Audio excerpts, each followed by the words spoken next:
A British man has died and dozens more have been injured in a terrifying mid-air emergency. The Singapore Airlines flight, with many Australians on board, hit severe turbulence and was forced to make an emergency landing in Bangkok.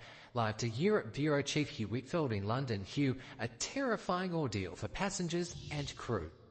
Yeah, now we have some pretty shocking pictures of the aftermath of this sudden drop in altitude. Singapore Airlines flight SQ321 was en route from London Heathrow to Singapore when it hit what the airline describes as sudden extreme turbulence off Myanmar, dropping nearly 2,000 metres in 3 minutes before making that emergency landing in Bangkok.